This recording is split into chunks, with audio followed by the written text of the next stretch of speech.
no Evangelho segundo João. Evangelho de João, capítulo 20.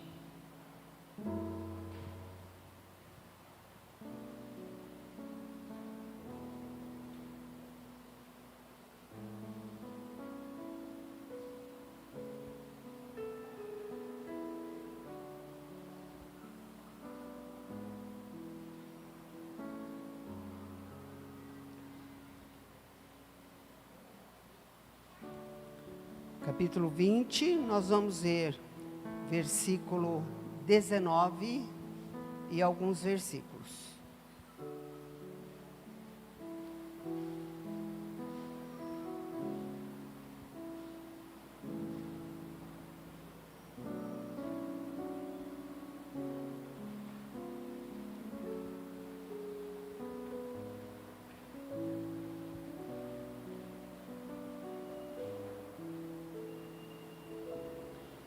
Versículo 19, vamos ler.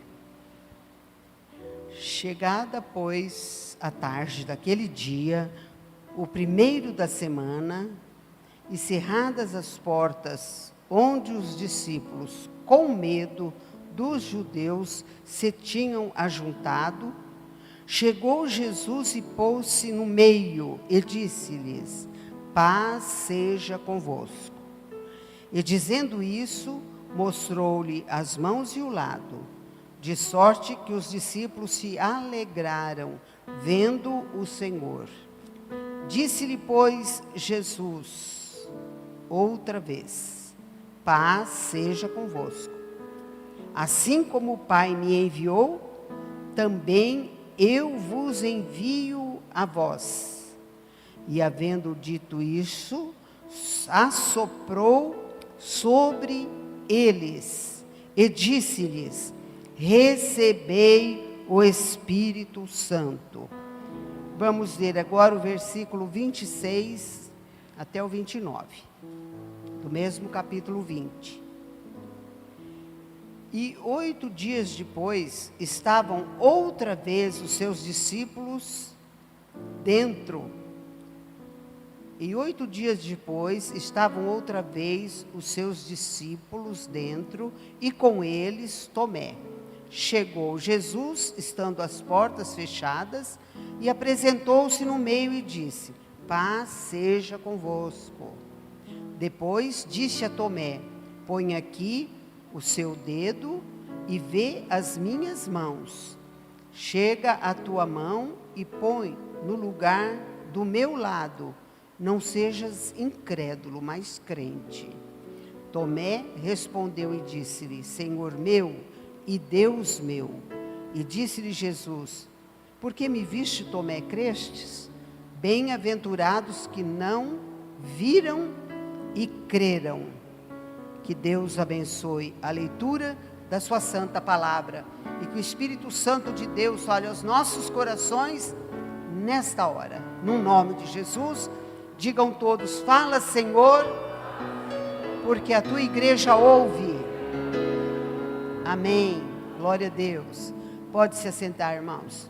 Vamos estar com os nossos ouvidos físicos e espirituais abertos para receber a mensagem de Deus, né, que o Espírito Santo fala ao nosso coração, através da palavra, ou da palavra lida, ou da palavra pregada, né, do sermão, ou dos estudos. O Espírito Santo fala conosco e acrescenta a fé no nosso coração.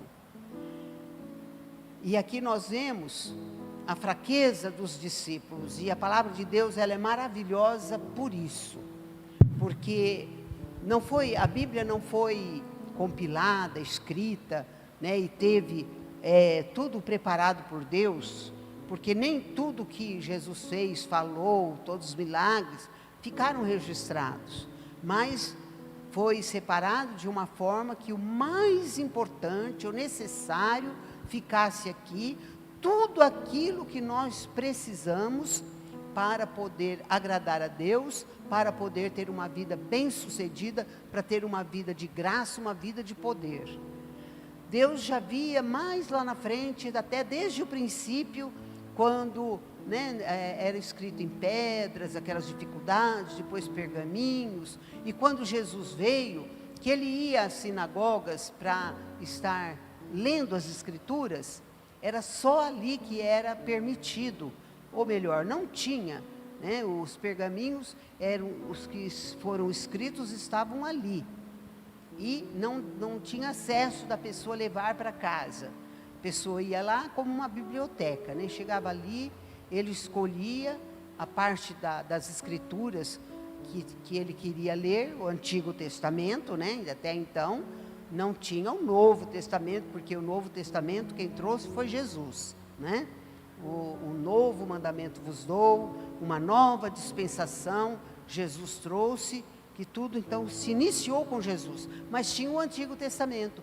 Mas como a gente sabe que em cada livro, né, a Bíblia toda nos traz Jesus, a presença do Senhor Jesus, o poder de Jesus, a revelação do Senhor Jesus, então o Deus já se preocupou, né, para que o povo tivesse as escrituras, lesse e fosse compreendendo o propósito de Deus.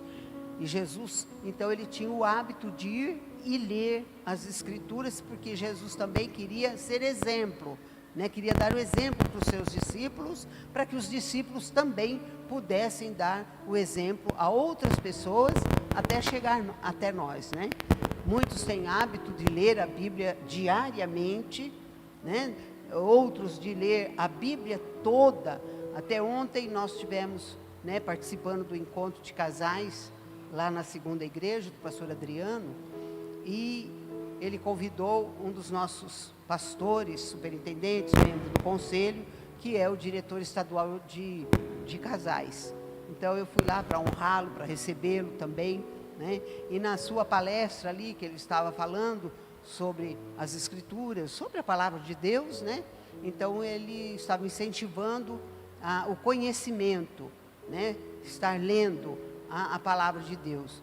E ele disse que ele fez um propósito com Deus de ler a Bíblia 4 vezes a Bíblia esse ano, a Bíblia toda. Ele já leu 3 esse ano de 2021. E ele, quando terminou a terceira leitura, ele fez um voto que a 4ª vez ele ia ler ajoelhado, né? Então ele está na 4ª vez e também ele fez alguns propósitos com Deus, né? Alguma meta, algum projeto, né, que ele tem. Então ele fez esse propósito, que na 4ª vez que ele fosse ler a Bíblia, ele ia ler de joelhos, né, ajoelhado. E ele diz que assim, se ele está na igreja, ele lê na igreja, está na casa dele, ele lê na casa dele ajoelhado. Claro que ele tem que estar num lugar que ele possa se ajoelhar para ler, né? Então ele já está lendo a 4ª vez a Bíblia. Eu fiz um propósito há mais de 40 anos atrás, de ler a Bíblia toda, uma vez por ano, né? Todo ano eu leio a Bíblia toda. E a leitura da Bíblia é maravilhosa. Nós precisamos fazer os propósitos, nós temos que nos desafiar. Porque quando eu faço um propósito, eu tenho um alvo, tenho um projeto, eu tenho um compromisso, né? Então eu vou fazer o esforço. Claro que tem dia que não dá para ler, né? Mas no outro dia eu leio mais e termino o ano com a Bíblia. E o ano passado, que foi o ano da pandemia, então eu terminei bem antes de dezembro, né? Porque tive mais tempo, né? Fiquei mais em casa, então pude ler mais compassadamente e também, né, não viajei, né, muito, né? Nós tivemos essas dificuldades para estar saindo, e então eu terminei com antecedência. Mas é importante, né, porque nós vemos a preocupação de Deus nos deixar a sua palavra. Deus já via, né, o nosso tempo, Deus já via o tempo onde, depois que Jesus viesse e traria este novo testamento, nesta nova dispensação, e faria um grande ministério, e precisava que todos soubessem. Já pensou? Deus mandou Jesus para que todo aquele que nele crê. E se Deus não tivesse um plano, e Jesus não tivesse preparado os seus discípulos, tivesse desistido dos seus discípulos, né, nós não teríamos a Bíblia, não teríamos o conhecimento. Mas Deus, que sabe todas as coisas, Ele já providenciou para que nós tivéssemos a Bíblia, ou seja, 66 livros.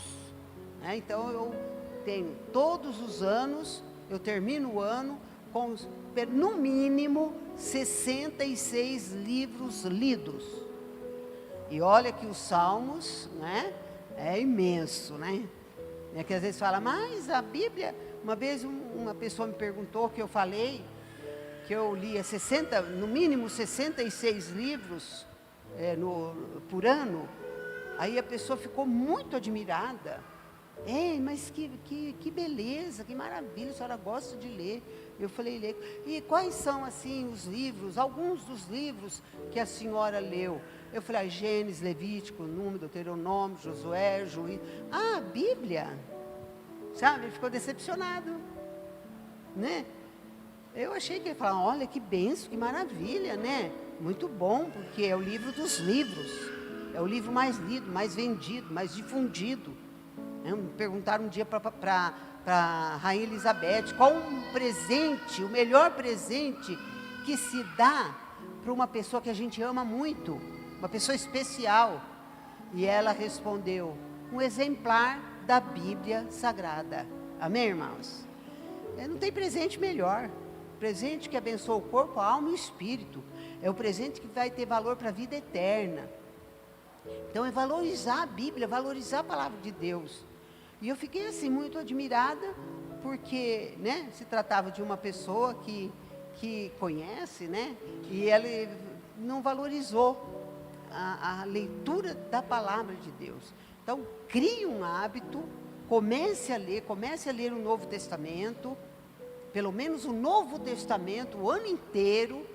Depois você comece a ler o Novo Testamento, mais os Salmos, Provérbios. Depois, o outro ano, você faça o propósito de ler a Bíblia toda. Tem que começar, irmãos, né?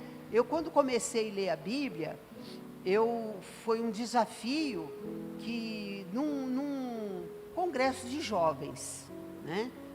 Eu estava nesse congresso, eu me lembro, lá em Jandira, e nesse dia, o pastor que pregou, ele falou sobre a leitura da Bíblia e perguntou, quem lia a Bíblia todos os dias? Não falou quem lia a Bíblia toda em um ano, não. Ele só perguntou quem tinha o hábito de ler a Bíblia todo dia. Congresso de jovens, né? Assim, pouquíssimas mãos levantaram. Inclusive, né? Eu fiquei com as minhas mãos escondidas ali, né? Porque eu lia, mas eu lia assim, né? Não tinha um hábito, não, vou ler a Bíblia todos os dias. Ele falou, eu já esperava por isso, né? Eu já esperava, porque todo lugar que eu tenho passado, que eu pergunto, é desse jeito mesmo. Mas a minha missão é trazer um incentivo, uma orientação. Por quê? Porque, principalmente antigamente, a gente não tinha uma Bíblia específica de leitura diária, não tinha aqueles, né, agora tem orientações que vai ensinando a pessoa, ela lê tal livro, lê um pouco do novo, um pouco do antigo. Então, ninguém tinha muito hábito de ler a Bíblia seguidamente. E ele então fez um desafio, quem quer começar a partir de hoje, você ler a Bíblia todos os dias? Aí eu levantei a minha mão, né? Comecei assim, lendo a Bíblia, todo dia eu abria a Bíblia, lia, depois eu tinha que ficar procurando o que eu ia ler. Aí depois eu me lembro de uma outra orientação, que para a gente gastar no mínimo 15 minutos lendo a Bíblia por dia. Então eu comecei também a ler 15 minutos. Mas aí eu também achava assim difícil ficar procurando, né, onde que eu ia ler aquele dia, aquele outro. Mas fui fazendo.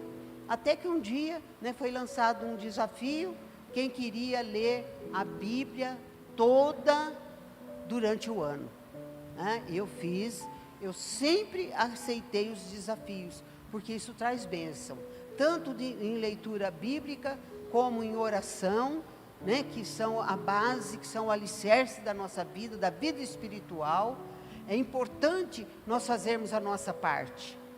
E eu tenho uma Bíblia que eu ganhei, e eu comecei a ler essa Bíblia em 1998.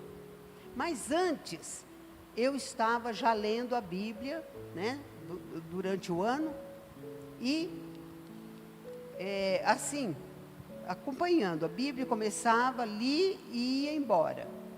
Marcava a página onde eu parava, né, e hoje foram criados, já há algum tempo, Bíblias específicas, e eu ganhei uma, ela chama Bíblia Maná.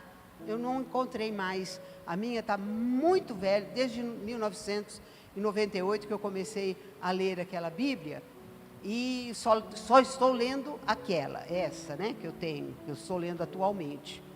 Mas eu li muitas, eu queria ler Bíblias diferentes, assim, Bíblias de estudo disso, com aqueles títulos, né? E eu tenho uma Bíblia, uma das minhas Bíblias, que eu tenho guardado até hoje, que eu li, e eu fiz um propósito assim: toda vez que aparecer o número 7, eu vou anotar. Impressionante, irmãos, impressionante. É muitas vezes que aparece o número 7 na Bíblia. Isso daí me dava assim, eu tinha que ler com muita atenção, que eu não queria perder, eu queria ter, né? Aliás, eu tenho registrado tudo certinho quantas vezes, e isso daí trazia um incentivo, e eu marquei todas as passagens, de Gênesis até Apocalipse. E o livro que mais fala do número 7 é o livro de Apocalipse, que aparece 18 vezes, né? Não 18 vezes, 18 vezes o número 7, dentro do livro de Apocalipse. Isso aí é muito importante, né? Interessante a gente fazer esse propósito, porque a gente presta atenção, a gente lê com atenção. Quando chegou essa Bíblia, né, que vem 3 capítulos do Velho Testamento, um Salmo, 1 ou 2 capítulos do Novo Testamento, alguns versículos de Provérbios, ela fica muito interessante, não fica cansativo, né? E é uma forma de nós estarmos lendo.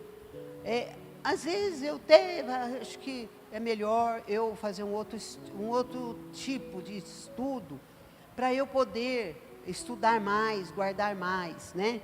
Eu falei, mas eu não vou fazer, porque se eu deixar esse propósito de ler a Bíblia todo o ano inteiro, eu posso cair em algo que eu não vou fazer nem uma coisa e nem a outra depois, né? Então, eu tenho continuado neste propósito, que já está com cerca de uns 42 anos, mais ou menos, né, que eu leio a Bíblia todos os anos. E todas as vezes eu sempre encontro passagens que eu falo, nossa, mas eu nunca tinha prestado atenção, lido isso daqui. E a Bíblia, irmãos, ela é diferente de qualquer outro livro, que você lê um romance, uma história, e você guarda, né, toda aquela... a Bíblia não, ela se renova. Cada vez que você lê, você recebe mensagem, você recebe orientação. Aqui nós lemos uma passagem que fala sobre o derramamento do Espírito Santo, não do dia de Pentecostes, mas quando Jesus estava aqui na terra. Ele queria que os discípulos dessem continuidade no seu ministério, mas ele percebeu, né, ele já sabia, que Os discípulos eram seres humanos e Jesus veio justamente porque o ser humano é falho, é imperfeito, é instável, enfim, tem tantos defeitos, né, tantas dificuldades, nós seres humanos. E Jesus, ele sabia o que ia acontecer, mas ele permitiu que acontecesse, para mostrar que crer em Jesus, fazer a obra de Deus, ser um seguidor de Jesus, não está requerendo pessoas perfeitas, está requerendo pessoas que reconhecem serem perfeitas, que reconhecem ser pecadora, ser falha, mas mostra também o amor que o Senhor Jesus tem em cada vida, em cada pessoa, mesmo nas suas fragilidades. E os discípulos decepcionaram Jesus? Não, porque Jesus já sabia. Nós decepcionamos Jesus? Não, porque Ele nos conhece, Ele sabe, por isso Ele veio, por isso Ele deu a sua vida, por isso Ele fez um sacrifício perfeito. Por quê? Porque o ser humano não é perfeito, nunca poderia, nós nunca poderíamos pagar pelos nossos pecados. Por quê? Porque nós não temos nada a oferecer a Deus, não temos mérito algum para apresentar diante de Deus, para que Deus nos salve, para que Deus nos perdoe. Então Jesus veio para todos que crê, né? Não importa quem são as pessoas, que países elas vivem, de que raça elas são, de que classe social, né? De que problemas elas têm. Não, Jesus veio para todos. E nós observamos que Jesus, ele gostava de ir nas casas, né? Várias casas Jesus foi, Jesus entrou, Jesus realizou o seu trabalho, o seu ministério, Jesus abençoou vidas, e Jesus fazia isso para ensinar os discípulos, a ser exemplo, inclusive o batismo. Jesus foi até se batizar, para dar exemplo, para ensinar, para que os discípulos fizessem como ele fez. Agora, quando Jesus começa a sua via dolorosa, os discípulos começam a abandoná-lo, né? Principalmente Pedro, que era o mais acirrado, que era aquele homem mais corajoso, mais falante, né? Foi aquele que o negou. Outro traiu. E os outros 10, inclusive com Pedro, 11, 10, menos João, fugiram, se esconderam, tiveram medo. E aqui está mostrando justamente isso, que eles tiveram medo e se acovardaram. Quem que não começa a vida cristã, jornada cristã, e não sente medo? Quem nunca teve vontade de parar? Quem muitas vezes chega a um ponto que fala, isso não dá, eu não consigo. Mas como nós temos alguém que nos ama, que torce por nós, como nós temos alguém que deseja a nossa vitória, Ele deixou o Espírito Santo. Olha ali, os discípulos escondidos, quando as mulheres falaram, olha, Jesus ressuscitou, e Ele disse que quer encontrar com vocês lá na Galileia. E eles duvidaram, Pedro e João foram no sepulcro, depois Jesus aparece no caminho de Emaús, Jesus então foi preparando um lugar para eles se encontrarem. E aqui na passagem, no versículo de 26, no final, diz que na segunda vez que Jesus vai ter com os discípulos, ele entra com a porta fechada. Eles estavam trancados, irmãos, morrendo de medo dos romanos, ou melhor, dos fariseus, dos sacerdotes, irem buscá-los para matá-los, porque eles eram discípulos de Jesus, e eles sabiam que aqueles discípulos poderiam continuar o que Jesus estava fazendo, mas eles se esconderam, e Jesus vai atrás, e chega e ainda fala, paz seja convosco. Observou a origem da saudação da nossa igreja? Ela é tirada aqui da Bíblia, da palavra de Deus. Jesus saudava lá no Antigo Testamento, quando o anjo apareceu para Gideão, e ele falou, Paz seja contigo, varão valoroso.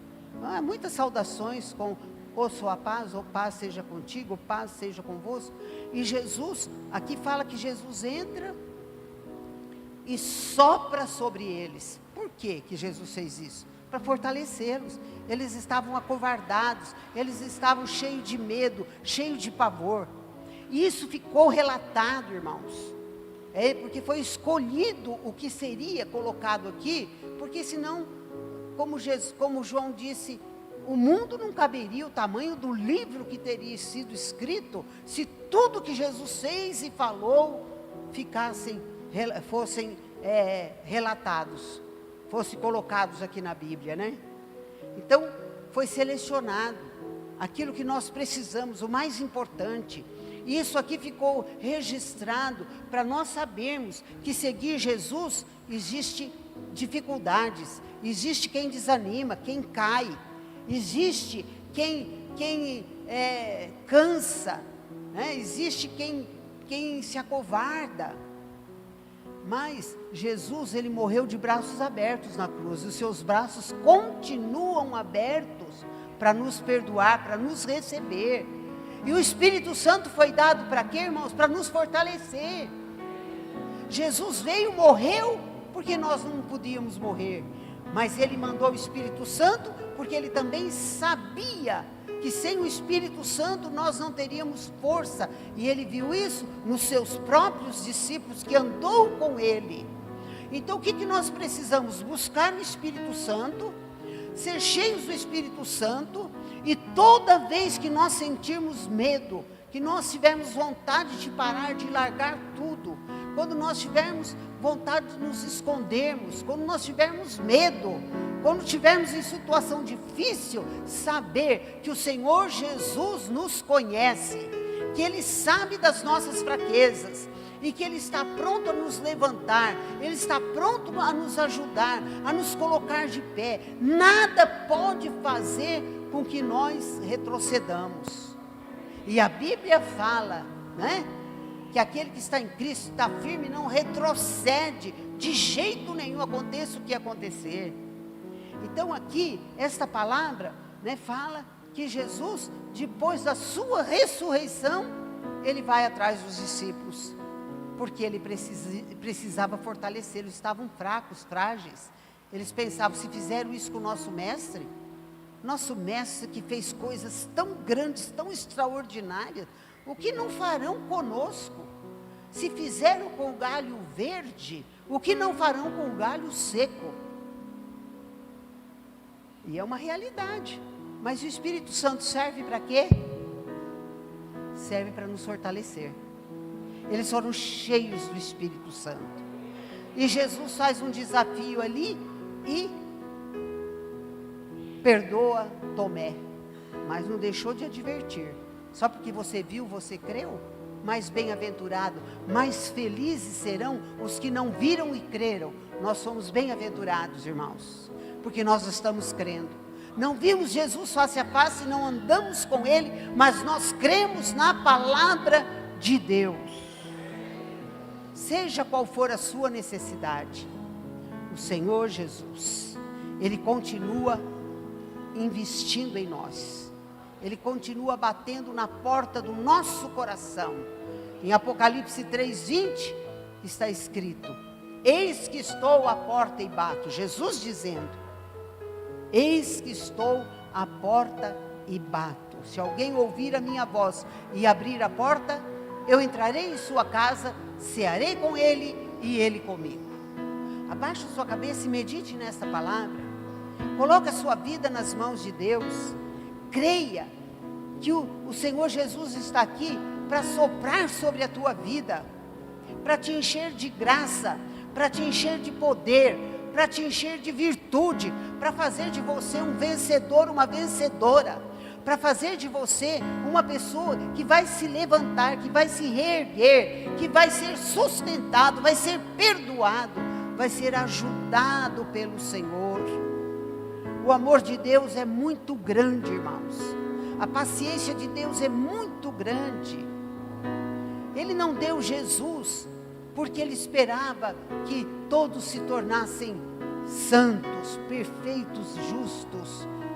Mas em Jesus nós somos santificados, nós somos justificados. Em Jesus nós somos fortalecidos. Em Jesus nós nos tornamos filhos de Deus. Olha o privilégio que eu tenho, olha o privilégio que você tem, ser filho de um rei, do Rei dos Reis, do Senhor dos Senhores.